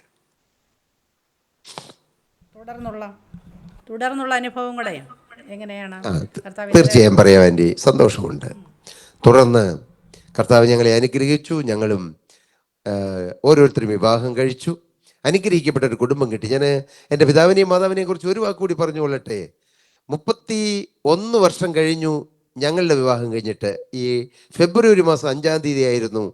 കഴിഞ്ഞ ഏതാനും ദിവസം മുമ്പായിരുന്നു 31 വർഷം ഞങ്ങളുടെ വിവാഹം കഴിഞ്ഞിട്ട് കഴിഞ്ഞത്. എനിക്ക് ഏറ്റവും അനുഗ്രഹിക്കപ്പെട്ട ഒരു തക്ക തുണയെ യേശു തന്നു. സാലി എന്നാണ് എൻ്റെ ഭാര്യയുടെ പേര്. സാലി പാട്ടുകൾ എഴുതും, പാട്ടുകൾ ട്യൂൺ ചെയ്യും, കർത്താവിൻ്റെ പാട്ടുകൾ, ക്രിസ്തീയ ഗാനങ്ങൾ മാത്രം. സാലി പാട്ട് പാടും. ഞങ്ങളുടെ യൂട്യൂബ് ചാനലിലൂടെ സാലി പാടുന്നുണ്ട്, പവർ വിഷനിലൂടെ പാടുന്നുണ്ട്. അതുപോലെ മറ്റൊരു ടി വി ചാനലിലൂടെ നമ്മുടെ ക്രിസ്തീയ സുവിശേഷം അറിയിക്കുന്ന ഹാർവസ്റ്റ് ടി വിയിലൂടെയും സാലി പാടാറുണ്ട്. കർത്താവിൻ്റെ സ്തോത്രം. അനുഗ്രഹിക്കപ്പെട്ട കുടുംബം തന്നു. ഞങ്ങൾക്ക് 3 ആൺമക്കളെ തന്നു. മൂത്ത മോൻ സാം, മോന് ബിടെക് കഴിഞ്ഞു, മോൻ്റെ വിവാഹം കഴിഞ്ഞു. മോന് വിവാഹം കഴിച്ച് കിട്ടിയതൊരു രക്ഷിക്കപ്പെട്ട ദൈവജനനെയാണ്. മോളൊരു ഡെന്റിസ്റ്റാണ്. അവരൊരുമിച്ച് ഇവിടെ മൂവാറ്റുപുഴയിൽ ഒരു ഡെന്റൽ ക്ലിനിക്ക് നടത്തുന്നു. ഞങ്ങൾക്കൊരു കൊച്ചു മോനും ഉണ്ട്, തീമോത്തി, 3 വയസ്സ് കഴിഞ്ഞു. രണ്ടാമത്തെ മോൻ ടോം, അദ്ദേഹം MBBS കഴിഞ്ഞു, ഇപ്പം MDക്ക് പഠിക്കാൻ വേണ്ടി ഒരുങ്ങുന്നു. ഇളയ മോൻ ജോം, മോന് ഇപ്പോൾ എയിംസിൽ MBBS ഹൗസ് സർജൻസി ഈ ജനുവരി 31 കഴിഞ്ഞു. മോനും MDക്ക് പഠിക്കുവാനായിട്ട് ഒരുങ്ങുന്നു. ഞങ്ങളുടെ മാതാവും പിതാവും 85ഉം 87 വയസ്സുണ്ട് മാതാവിനും പിതാവിനും. അവരും ഞങ്ങളോടൊപ്പം കഴിയുന്നു.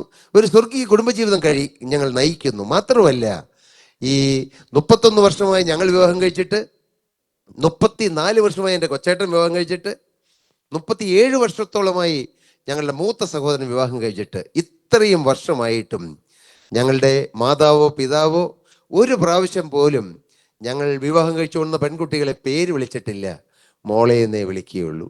ഒരു പ്രാവശ്യം പോലും ഈ 37 വർഷമായിട്ടും പേര് വിളിക്കുകയോ എടി പോടി എന്ന് വിളിക്കുകയോ ചെയ്യാതെ സ്വന്തം പെറ്റ മക്കളെക്കാൾ കൂടുതൽ ഞങ്ങൾ വിവാഹം കഴിച്ചുകൊണ്ടുവന്ന മക്കളെ സ്നേഹിക്കുന്നവരാണ് ഞങ്ങളുടെ മാതാപിതാക്കൾ എന്ന് പറയുമ്പോൾ അവർക്ക് കർത്താവ് കൊടുത്ത ആ മാനസാന്തരത്തിന്റെ ആഴം. 1 വയസ്സിൽ 5 വയസ്സപ്പോൾ അപ്പൻ നഷ്ടപ്പെട്ട്, എന്നാൽ മുഴുപ്രാന്തനായി ജീവിച്ച പിതാവും മാതാവും ഇന്ന് സ്വർഗീയ സമാധാനം അനുഭവിച്ച് ജീവിക്കുന്നു. എന്നാൽ പ്രിയപ്പെട്ടവരെ, ഇങ്ങനെ ഞങ്ങൾ മുന്നോട്ട് പോയി. 2020 ഞങ്ങൾ പോയിക്കൊണ്ടിരുന്ന ആ കൂട്ടായ്മയിൽ ചില പ്രതിസന്ധികളെല്ലാം ഉണ്ടായി. ആ സമയത്താണ് കോവിഡിന്റെ പ്രതിസന്ധിയുമായി ഞങ്ങൾ വീട്ടിൽ ജോലിക്കൊന്നും പോകാൻ കഴിയാതെ ഇരിക്കുമ്പോഴാണ് ഭാഗ്യവശാൽ പവർ വിഷൻ TV ചാനൽ കാണാനിടയായത്. അതുവരെയും ഞങ്ങളുടെ കൂട്ടായ്മയിൽ മാത്രമേ വചനം കേൾക്കാൻ പോകുമായിരുന്നുള്ളൂ. ഒരു പാട്ടോ ഒരു മെസ്സേജോ ഒന്നും ഞങ്ങൾ മറ്റാരുടെയും കേൾക്കുകയില്ലായിരുന്നു. പക്ഷെ 2020 കൃപയാൽ പവർ വിഷനിലൂടെ അനേക ദൈവദാസന്മാരുടെ പ്രസംഗങ്ങളും തിരുവചന ശുശ്രൂഷകളും ഗാനങ്ങളും കേട്ടപ്പോൾ ഞങ്ങൾ ചിന്തിച്ചു, ലോകത്തിന്റെ നാനാഭാഗങ്ങളിലും കർത്താവിനെ ആരാധിക്കുന്ന ദൈവമക്കൾ ഉണ്ടോ? അത് ഞങ്ങൾക്ക് ഒരു വലിയ കാഴ്ചപ്പാടായിരുന്നു. അതിനെ തുടർന്ന് വെളിപ്പാട് പുസ്തകം 7-ാം അധ്യായത്തെ ആസ്പദമാക്കി ദൈവത്തിന്റെ പരിശുദ്ധാത്മാവ് ഞങ്ങളോട് സംസാരിച്ചു. സകല ഗോത്രത്തിൽ നിന്നും ഭാഷയിൽ നിന്നും ജാതിയിൽ നിന്നും വംശത്തിൽ നിന്നും ഉള്ളതായി വലിയൊരു സംഖ്യ, ആർക്കും എണ്ണിക്കൂടാത്ത വലിയൊരു ജനക്കൂട്ടം, കയ്യിൽ കുരുത്തോല പിടിച്ച് വെള്ളവസ്ത്രം ധരിച്ച് സിംഹാസനത്തിന് മുമ്പിൽ നിന്നുകൊണ്ട് വീണുകൊണ്ട് രക്ഷ എന്നുള്ള ദൈവത്തിന്റെയും കുഞ്ഞാന്റെയും ദാനമെന്ന് അവർ ആർത്തുപാടി ദൈവത്തെ സ്തുതിക്കുമെന്നുള്ള വചനം ഞാൻ വായിച്ചപ്പോൾ ഞാൻ കർത്താവിനോട് ചോദിച്ചു, കർത്താവേ, ഇതെവിടെയാണ് കർത്താവേ എണ്ണിക്കൂടാത്ത ജനം? ഇന്ന് ലോകത്തിൽ 825-850 കോടി ജനങ്ങളുണ്ട്, അവരെ എണ്ണാം. എന്നാൽ എണ്ണിക്കൂടാത്ത ജനം ഏതാണെന്ന് എൻ്റെ യേശുവിനോട് എൻ്റെ പ്രാർത്ഥനാ മുറിയിൽ നിന്ന് ചോദിച്ചപ്പോൾ എൻ്റെ കർത്താവ് എനിക്ക് തന്ന ബോധ്യം, ഈ ഹല്ലേലൂയ, ആ കുഞ്ഞാട് അറുക്കപ്പെട്ടു, അവൻ അറുക്കപ്പെട്ടു, അവന്റെ രക്തം കൊണ്ട് സകല ഗോത്രത്തിൽ നിന്നും ഭാഷയിൽ നിന്നും ജാതിയിൽ നിന്നുള്ളവരെ നമ്മുടെ ദൈവത്തിനായി വിലയ്ക്ക് വാങ്ങി. യേശുവിന്റെ രക്തം കൊണ്ട് വിലയ്ക്ക് വാങ്ങിയ ലോകമെമ്പാടുമുള്ള ദൈവമക്കൾ അവരെൻ്റെ സഹോദരങ്ങളാണ്, അവർ ബ്ലഡ് റിലേഷൻ ഉള്ളവരാണെന്നുള്ള വലിയ കാഴ്ചപ്പാട് കർത്താവ് ഞങ്ങൾക്ക് തന്നു. അന്ന് മുതൽ ലോകം മുഴുവനുള്ള യേശുവിന്റെ രക്തത്താൽ വീണ്ടെടുക്കപ്പെട്ട കർത്താവിന്റെ മക്കൾക്ക് വേണ്ടി ഞങ്ങൾ പ്രാർത്ഥിക്കും, അവരുടെ തലമുറകൾക്ക് വേണ്ടി പ്രാർത്ഥിക്കും. ദൈവ വേല ചെയ്യുന്ന കർത്താവിന്റെ വൃദ്ധന്മാർക്ക് വേണ്ടി ഞങ്ങൾ എന്നും പ്രാർത്ഥിക്കും. ഒരുപക്ഷെ അവരെ കണ്ടിട്ടില്ല, അവരെ കുറിച്ച് കേട്ടിട്ടില്ല, പക്ഷെ ഞങ്ങൾ പ്രാർത്ഥിക്കും. മാത്രമല്ല, ഞങ്ങളുടെ പ്രതീക്ഷ യേശു രണ്ടാമത് വരുമ്പോൾ, ഹല്ലേലൂയ, അന്ത്യകാഹളനാദത്തിങ്കൽ പെട്ടെന്ന് കണ്ണുമിക്കുന്നുണ്ടെങ്കിൽ നാം രൂപാന്തരപ്പെടുമ്പോൾ, ഹല്ലേലൂയ, കാഹളം ധ്വനിക്കും, മരിച്ചവർ അക്ഷയരായി ഉയർക്കും. അന്ന് എല്ലാവരെയും യേശുവിന്റെ രക്തത്താൽ വീണ്ടെടുക്കപ്പെട്ട എല്ലാവരെയും യേശുവിനോടൊപ്പം കാണാമല്ലോ, യേശുവിനെ ആരാധിക്കുമല്ലോ എന്നുള്ള വലിയ പ്രത്യാശയാണ് കർത്താവ് ഞങ്ങളുടെ ഹൃദയത്തിൽ തന്നിരിക്കുന്നത്. അതുകൊണ്ട് ഏതെങ്കിലും ഒരു സഭയുടെ ബാരിയേഴ്സ് അതില്ലാതെ, വേർപാടിന്റെ നടുച്ചുവർ ഇടിച്ചു കളഞ്ഞ ആ യേശുക്രിസ്തുവിന്റെ സ്നേഹത്തിൽ നിന്നുകൊണ്ട് യേശുവിന്റെ രക്തത്താൽ വീണ്ടെടുക്കപ്പെട്ട എല്ലാ ദൈവമക്കളെയും സ്നേഹിച്ചുകൊണ്ടും ആദരിച്ചുകൊണ്ടും കർത്താവിന്റെ മഹത്വമുള്ള വേല ചെയ്യുന്ന എല്ലാ ദൈവമക്കളെയും ബഹുമാനിച്ചുകൊണ്ടും അവർക്ക് വേണ്ടി പ്രാർത്ഥിച്ചുകൊണ്ടും ഞങ്ങൾ മൂവാറ്റുപുഴയിൽ പീസ് മൗണ്ട് ഇന്റർനാഷണൽ മിനിസ്ട്രീസ് എന്ന ഒരു ചർച്ച് സന്തോഷത്തോടെ ഞങ്ങൾ നടത്തിക്കൊണ്ടിരിക്കുന്നു. കർത്താവിന്റെ വേല ചെയ്യുന്നു. ലോകത്തിന്റെ അനേക രാജ്യങ്ങളിൽ യാത്ര ചെയ്യുവാൻ, കുടുംബമായി യാത്ര ചെയ്യുവാൻ, അനേക സ്ഥലങ്ങളിൽ യേശുവിനെ സാക്ഷിക്കാൻ, യേശുവിന്റെ വചനം പറയാൻ ഞങ്ങൾ കർത്താവ് അവസരം തരുന്നു. യൂട്യൂബിലൂടെ എല്ലാ ദിവസവും രാവിലെ 5:30, ഒരു ദിവസം പോലും മുടക്കമില്ലാതെ 5:30 10 മിനിറ്റിൽ കുറയാതെ ഒരു മെസ്സേജ്, പിന്നെ ഇടയ്ക്കിടയ്ക്ക് ദൈവവചനത്തിന്റെ റീൽസ് ഇടുവാനും പാട്ടുകളുടെ റീലുകൾ ഇടുവാനും എല്ലാം ഈ യൂട്യൂബ് ചാനലിലൂടെ ഞങ്ങൾക്ക് കൃപ തരുന്നു. എല്ലാ ഞായറാഴ്ചയും സാലി എഴുതിയതായ ഒരു പാട്ടോ അല്ലെങ്കിൽ മറ്റേതെങ്കിലും ദൈവമക്കൾ എഴുതിയതായ ഗാനങ്ങൾ ഞങ്ങൾ ഇടുന്നു. ഞങ്ങളാലാവത് ഞങ്ങൾക്കും അവൾ തന്നാലാവത് ചെയ്തു എന്ന് പറയുന്നത് പോലെ ഞങ്ങളുടെ ജോലിയോടുള്ള ബന്ധത്തിൽ ഞങ്ങൾക്ക് കർത്താവിനെ സാക്ഷിക്കാനും കർത്താവിൻ്റെ വേല ചെയ്യാനും കർത്താവ് ഭാഗ്യം തരുന്നു. ഞാൻ ഒന്ന് നിങ്ങളോട് പറയാം. ഏതാണ്ട് 31 രാജ്യങ്ങളിൽ ബിസിനസ് ചെയ്യുന്ന ഒരു സ്ഥാപനത്തിൻ്റെ ഒരു സീനിയർ ഒരു ഒരു ഒരു വ്യക്തിയാണ് ഞാനെന്ന് പറയുന്നതിലല്ല എൻ്റെ ഏറ്റവും വലിയ സന്തോഷം. ഞാൻ യേശുവിൻ്റെ സാക്ഷിയാണെന്ന് പറയുന്നതിലാണ്. ഞാൻ യേശുവിൻ്റെ സാക്ഷിയാണ്. കാരണം ഈ വചനത്തെ ഞാൻ മാനിക്കുന്നു. ഈ വചനമാണ് ഞങ്ങളുടെ കുടുംബത്തെ മാറ്റിയത്. ഈ വചനമാണ് ഞങ്ങൾക്ക് അഡ്രസ്സ് തന്നത്. ഈ വചനമാണ് ഞങ്ങളുടെ അപ്പൻ്റെ ഭ്രാന്ത് മാറ്റിയത്. ഈ വചനമാണ് ഞങ്ങളുടെ അമ്മയുടെ ആത്മഹത്യാ പ്രവണത മാറ്റിയത്. ഈ വചനമാണ് ഞങ്ങളുടെ കുടുംബത്തെ സ്വർഗമാക്കിയത്. നരകമായിരുന്നു. 15-ാമത്തെ വയസ്സിൽ പ്രീ ഡിഗ്രിക്ക് പഠിക്കാൻ പോകുമ്പോൾ അതുവരെ ഒരു പാൻസ് ഇടാൻ കൊതിച്ച എനിക്ക് അന്ന് എൻ്റെ പിതാവിന് ഒരു പാൻസ് വാങ്ങിച്ചിട്ട് തരാൻ എനിക്ക് മാർഗമുണ്ടായിരുന്നില്ല. അന്ന് പിതാവ് കൂലിപ്പണിയെടുക്കുന്ന വീട്ടിൽ വെറും 15-ാമത്തെ വയസ്സിൽ കൂലിവേലയെടുത്താണ് ഞാൻ ആദ്യമായി ഒരു പാൻസും ഷർട്ടും വാങ്ങിച്ചിട്ടത്. എന്നാൽ കഴിഞ്ഞ 37 വർഷമായി ഒരു വലിയ സ്ഥാപനത്തിൻ്റെ ഡയറക്ടറായി ഞാൻ അവിടെ പ്രവർത്തിക്കുകയായിരുന്നു. ഇപ്പോഴും അവിടെ പ്രവർത്തിക്കുന്നു. ചീഫ് മാർക്കറ്റിംഗ് അഡ്വൈസറായി എൻ്റെ സഹോദരനോട് ചേർന്ന് ഞാൻ അവിടെ പ്രവർത്തിക്കുന്നു. പക്ഷേ ഒന്നാം സ്ഥാനം യേശുവിൻ്റെ വേലയ്ക്ക്. യേശുവിൻ്റെ വേല കഴിഞ്ഞേ ജോലിയുള്ളൂ. യേശുവിൻ്റെ വേല കഴിഞ്ഞേ ഈ ഭൂമിയിൽ എന്തെങ്കിലും കാര്യമുള്ളൂ. കാരണം യേശുവിനോടുള്ള നന്ദി. ഇത്രയും സഹായിച്ച യേശുവിന് ഞാൻ ഓർക്കുന്നത് ഇങ്ങനെയാണ്. ഞാൻ ഇന്ന് മാന്യമായി ഇവിടെ നല്ല ഡ്രസ്സൊക്കെ ധരിച്ച് നല്ല മിടുക്കനായി ഇവിടെ നിൽക്കുന്നു. പക്ഷേ യേശുവിനെ കണ്ടെത്തിയില്ലായിരുന്നെങ്കിൽ ഞാനും എൻ്റെ സഹോദരങ്ങളും ഏതെങ്കിലും തെരുക്കോണിലൂടെ ഭ്രാന്ത് ബാധിച്ച് കീറിയ വസ്ത്രവും ധരിച്ച് അലഞ്ഞു തിരിഞ്ഞ് നടക്കേണ്ടവനായിരുന്നു. എന്നാൽ ഞങ്ങൾക്ക് മാന്യത തന്നൊരു യേശുവുണ്ട്. ഞങ്ങൾക്ക് അഡ്രസ്സ് തന്നൊരു യേശുവുണ്ട്. ഞങ്ങൾക്ക് മേൽവിലാസം തന്നൊരു യേശുവുണ്ട്. ആ യേശുവിനെ ഉയർത്തുക എന്നുള്ളതാണ് ഞങ്ങളുടെ ജീവിതത്തിൻ്റെ ഏറ്റവും വലിയ പ്രമോദം. കർത്താവിന് സ്തോത്രം. ഞങ്ങൾക്ക് അങ്ങനെ കുടുംബമായി കർത്താവിൻ്റെ വലിയ ഞങ്ങളുടെ ചെറുപ്പക്കാരായ ഞങ്ങളുടെ മക്കൾ ഞങ്ങൾക്ക് വേലയ്ക്ക് കൈത്താങ്ങലായി. ഞങ്ങളുടെ മൂത്ത മോനാണ് ഞങ്ങളുടെ ചർച്ചിൻ്റെ യൂത്ത് വിങ്ങിൻ്റെ പ്രധാനിയായി പ്രവർത്തിക്കുന്നത്. മാത്രമല്ല ഞങ്ങളുടെ ചർച്ചിൻ്റെ എല്ലാ ഓഡിയോ സിസ്റ്റംസിൻ്റെ എല്ലാം നേതൃത്വം കൊടുക്കുന്നത് അദ്ദേഹമാണ്. കുടുംബമായി മാത്രമല്ല എൻ്റെ ഭാര്യ സാലിയാണ് ഞങ്ങളുടെ വർഷിപ്പ് ടീമിൻ്റെ നേതൃത്വത്തിൽ നിൽക്കുന്നത്. സാലിയോടൊപ്പം ഞങ്ങളുടെ മൂത്ത മകനും മോൻ്റെ വൈഫ് മെറിമോളും, ഞങ്ങളുടെ രണ്ടാമത്തെ മോൻ ഡോക്ടർ ടോമാണ് കീബോർഡ് ഓർക്കസ്ട്രേഷൻ എല്ലാം ചെയ്യുന്നത്. അങ്ങനെ ഞങ്ങൾ കുടുംബമായി, മറ്റ് ദൈവമക്കളും ഉണ്ട് ഞങ്ങളുടെ കൂടെ. ദൈവമക്കളോട് ഒരുമിച്ച് വളരെ സന്തോഷമായി ഐക്യമായി ഞങ്ങളുടെ ചർച്ച് ഒരു പൂർണ്ണ ഐക്യതയുള്ള ഒരു ചർച്ചാണ്. ഒരു മനസ്സാണ് ഞങ്ങളുടെ ചർച്ച മുഴുവൻ. അധികം ആളുകൾ 10, 60, 65 പേരേ ഉള്ളൂ. പക്ഷെ എല്ലാവരും ഒരു മനമായി, ഒരു ലക്ഷ്യമായി, എങ്ങനെ യേശുവിനെ പ്രസാദിപ്പിക്കാം, എങ്ങനെ ഒരു വിശുദ്ധ ജീവിതം നയിക്കാം, എങ്ങനെ യേശുവിൻ്റെ എണ്ണാമത്തിന് വേണ്ടി ഒരുങ്ങാം, എങ്ങനെ അനേകരെ ഒരുക്കാം. സഭാവ്യത്യാസമില്ലാതെ എല്ലാവരെയും സ്നേഹിച്ചുകൊണ്ടും ആദരിച്ചുകൊണ്ടും ഞങ്ങൾ കർത്താവിൻ്റെ വേലയിൽ സന്തോഷമായി മുന്നോട്ട് പോകുന്നു.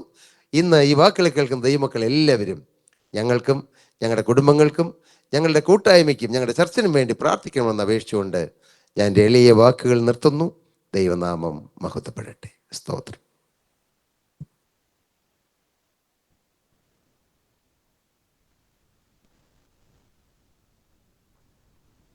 ആൻറ്റിയുടെ മൈക്ക് ഓഫ് ആണെന്ന് തോന്നണേ. Praise Lord. ദൈവത്തിൻ്റെ ദാസനെയും കുടുംബത്തെയും ഒക്കെ കർത്താവ് ഇത്രത്തോളം കൊണ്ടുവന്നല്ലോ. ദരിദ്രനെ ദേവദാസൻ പറഞ്ഞതുപോലെ കുപ്പയിൽ നിന്ന് ഉയർത്തുന്നവനായ ദൈവം. ആമേൻ ആമേൻ. നമുക്കറിയാം ദാനിയേലിനെയും ദാവീദിനെയും ഒക്കെ കർത്താവ് ഉയർത്തി. ദാവീദിനെ കാട്ടിലൂടെ അലഞ്ഞു തിരിഞ്ഞ് നടന്ന ദാവീദിനെ രാജ്യത്തിൻ്റെ രാജാവാക്കി തീർത്ത കർത്താവ്. ഹല്ലേലൂയ, സ്തോത്രം. അങ്ങനെ കർത്താവിൻ്റെ ദാസനെ കുടുംബമായി കർത്താവ് ഈ ഒരു വലിയൊരു ഉന്നത പദവിയിലേക്ക് കൊണ്ടുവന്നിരിക്കുകയാണ്. വലിയൊരു അത് കർത്താവിൻ്റെ സ്നേഹമാണ്. കർത്താവിന് ദൈവത്തിൻ്റെ ദാസനോടും കുടുംബത്തോടും ഉള്ളതായ ഒരു കരുണയാണ്. എന്നാൽ കർത്താവിൻ്റെ ദാസന് ഉപകാരമായി കർത്താവിൻ്റെ നാമത്തെ ഉയർത്തിക്കൊണ്ടിരിക്കുന്നു.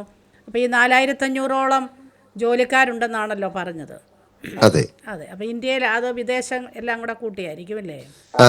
ഈ വിദേശത്ത് 5 രാജ്യങ്ങൾ ഉൾപ്പെടെ ഇന്ത്യയിലെ 6 രാജ്യങ്ങൾ ഇന്ത്യയുടെ കൂടുമ്പോൾ അവിടെ എല്ലാം കൂടെ ചേർന്നാണ് ഈ 4500ഓളം എംപ്ലോയീസ് ഉള്ളത്. ഇന്ത്യയുടെ പല ഭാഗങ്ങൾ സ്റ്റേറ്റുകളിലും ഉണ്ടായിരിക്കുമല്ലോ ഇത്. ഇന്ത്യയിൽ നമുക്ക് ഡൽഹിയിലും ബോംബെയിലും ഹൈദരാബാദിലും കൽക്കട്ടയിലും ബാംഗ്ലൂരും അതുപോലെ ചെന്നൈയിലും ഉണ്ട്. ഇപ്പോൾ വിശാഖപട്ടണത്തും മറ്റ് വേറൊരു ഗുജറാത്തിൽ എവിടെയോ ഒരു സ്ഥലത്തും കൂടി അതിൻ്റെ പണികൾ നടക്കുന്നു. ഇന്ത്യയിൽ എല്ലാ സ്റ്റേറ്റുകളിലും ബ്രാഞ്ച് തുടങ്ങണമെന്നാണ് ഡെൻകെയർ മാനേജ്മെന്റ് തീരുമാനിച്ച് മുന്നോട്ട് കൊണ്ടിരിക്കുന്നത്. ഈ ഡെൻകെയർ എന്ന് പറയുമ്പോൾ എന്തുവാ പാസ്റ്റർ, പുതിയ പല്ലുണ്ടാക്കി എങ്ങനെയാണ്? ഞങ്ങള് ആർട്ടിഫിഷ്യൽ ടൂത്ത് ഇന്ന് വേൾഡിൽ കിട്ടാവുന്നിടത്തോളം ജർമ്മനിയിൽ നിന്ന് ഡയറക്റ്റ് റോ മെറ്റീരിയൽസും മിഷനറീസും അതുപോലെ ടെക്നോളജി എല്ലാം ഡയറക്റ്റ് ഇമ്പോർട്ട് ചെയ്ത് വേൾഡിൽ കിട്ടാവുന്ന ഏറ്റവും നല്ല ക്വാളിറ്റിയുള്ള 450ഓളം പ്രൊഡക്റ്റുകൾ, സിറാമിക്, അതുപോലെ കംപ്ലീറ്റ് ഡെഞ്ചേഴ്സ്, ഇംപ്ലാന്റ്, പ്രോസ്തസിസ്, അങ്ങനെ ഓർത്തഡോണ്ടിക് ആൻഡ് പീഡഡോണ്ടിക് അപ്ലയൻസ്, അങ്ങനെ ഡെന്റിസ്ട്രിയിലുള്ള എല്ലാ സ്പെഷ്യാലിറ്റിക്കും മീറ്റ് ചെയ്യാൻ പറ്റുന്നതായ, സപ്പോർട്ട് ചെയ്യാൻ പറ്റുന്നതായ എല്ലാ ഡെന്റൽ പ്രോസസ്സും മാനുഫാക്ചർ ചെയ്യുന്ന ഏറ്റവും ഹൈ എൻഡ് ടെക്നോളജി, AI, അതുപോലെ കാഡ്ക്യാം സിസ്റ്റം, ലേസർ സിസ്റ്റം ഒക്കെ ഉപയോഗിച്ച് ചെയ്യുന്ന ഒരു മാനുഫാക്ചറിങ് യൂണിറ്റാണ് ഡെൻകെയർ.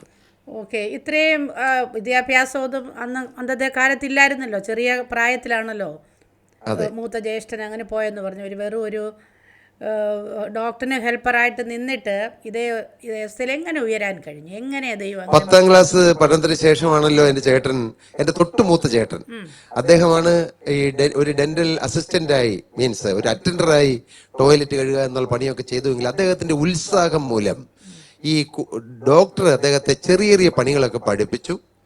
അങ്ങനെ അദ്ദേഹം ആ പണി, ഡെഞ്ചർ ഉണ്ടാക്കി എടുത്തു കഴുകുന്ന പല്ലിന്റെ പണി പഠിച്ചു. അങ്ങനെ അദ്ദേഹത്തിന്റെ ഉള്ളിൽ ഒരു ചിന്ത, ഈ ഉറപ്പിച്ചു വെക്കുന്ന പല്ലുകൾ അന്നത്തെ കാലത്ത് വളരെ കുറച്ചേ ഉള്ളൂ, അത് ചെയ്യുമ്പോൾ ഒരുപിടി സമയം എടുക്കുന്നു, അതിന്റെ പെർഫെക്ഷൻ ഇല്ലാത്തതുകൊണ്ട്. അതുകൊണ്ട് എൻ്റെ ബ്രദർ ചിന്തിച്ചു, ഒരു പെർഫെക്റ്റ് ആയിട്ടുള്ള ഒരു ഡെന്റൽ പ്രോസസ്സ് ഉണ്ടാക്കാൻ പറ്റൂ. ഈ ഒരു ചിന്തയാണ് വലിയൊരു സ്ഥാപനത്തിന്റെ തുടക്കത്തിന് മുഖാന്തരമായി കർത്താവ് തീർത്തത്.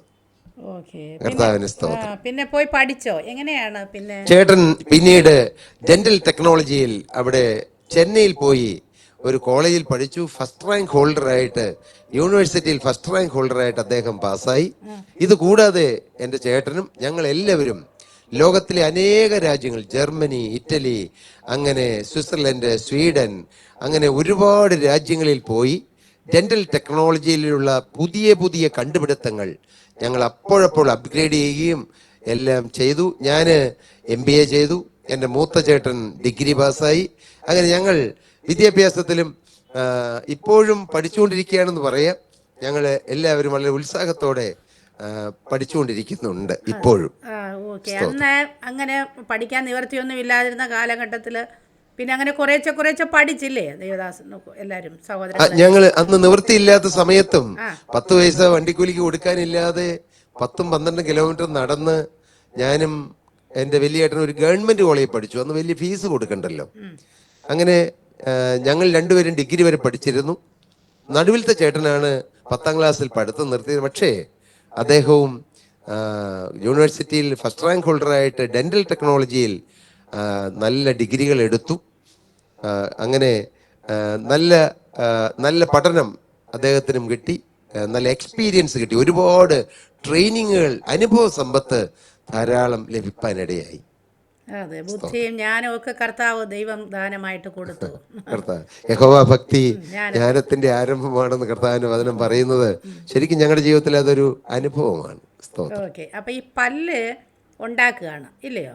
ആർട്ടിഫിഷ്യൽ പല്ല് ടൂത്ത് ഉറപ്പിച്ചു വെക്കുന്ന പല്ലുകൾ, ഇംപ്ലാന്റ് ചെയ്ത് ഇംപ്ലാന്റിന്റെ പ്രോസസ്സസ്, അങ്ങനെ ഇന്ന് വേൾഡിൽ ഏതെല്ലാം തരങ്ങളിലുള്ള പല്ലുകൾ ഉണ്ടോ അത് ഉറപ്പിച്ചു വെക്കുന്നതും ഫിക്സഡ് ആയിട്ടുള്ളത്, സെമി ഫിക്സഡ് ആയിട്ടുള്ളത്, റിമൂവബിൾ ആയിട്ടുള്ളത് എല്ലാം എല്ലാ ഡിപ്പാർട്ട്മെന്റ്സും ഇന്ന് ഡെന്റൽ വിങ് ഒരുപാട് ഡിപ്പാർട്ട്മെന്റ്സ് ഉണ്ട്. പ്രോസ്തോ, എൻഡോ, പെരിയോ, പീഡോ, അങ്ങനെ ഒരുപാട് ഡിപ്പാർട്ട്മെന്റ്സ് ഉണ്ട് ഡെന്റിസ്ട്രിയിൽ. എല്ലാ ഡിപ്പാർട്ട്മെന്റിനും സപ്പോർട്ട് ചെയ്തുകൊണ്ട് ആവശ്യമായ എല്ലാ പ്രോസസ്സും നമ്മൾ 450 പ്രൊഡക്ട്സ് എല്ലാ FDA, ISO എല്ലാ സർട്ടിഫിക്കേഷനോട് കൂടിയ ഹൈ ക്വാളിറ്റി പ്രോസസ്സാണ് ഡെൻകെയറിൽ ഉണ്ടാക്കുന്നത്. ഇതെവിടാ ദേവദാസനെ ഉണ്ടാക്കുന്നത് നിങ്ങൾ? മാനുഫാക്ചറിംഗ് കമ്പനി പ്രധാനമായിട്ടും കേരളത്തിൽ മൂവാറ്റുപുഴയിലാണ് ഞങ്ങളുടെ മെയിൻ മാനുഫാക്ചറിങ് യൂണിറ്റ്. ഞാൻ പറഞ്ഞല്ലോ 290 സ്ക്വയർ ഫീറ്റിൽ തുടങ്ങിയ കമ്പനി ഇന്ന് ഏതാണ്ട് 3 ലക്ഷത്തിൽ ചില്ലുവാനും സ്ക്വയർ ഫീറ്റ് കമ്പനിയുണ്ട് മൂവാറ്റുപുഴയിൽ തന്നെ. ഇത് കൂടാതെ അമേരിക്കയിലും UK-യിലും ന്യൂസിലൻഡിലും ഓസ്ട്രേലിയയിലും UAE-യിലും ഇന്ത്യയിൽ ബാക്കി 6 സ്ഥലങ്ങളിലും സ്വന്തമായി മാനുഫാക്ചറിങ് യൂണിറ്റ്സ് ഉണ്ട് കമ്പനിക്ക്. Okay okay. അപ്പോൾ ഈ പല്ല് ഇത് നമ്മളിങ്ങനെ സെയിൽ ചെയ്യുക അല്ലേ? ഇത് മാനുഫാക്ചർ ചെയ്ത് ഡോക്ടേഴ്സ് ഓർഡർ തരും. ഇപ്പോൾ മുഴുവൻ ഡിജിറ്റൽ ആയല്ലോ, ഡിജിറ്റൽ ഓർഡറുകൾ കിട്ടും.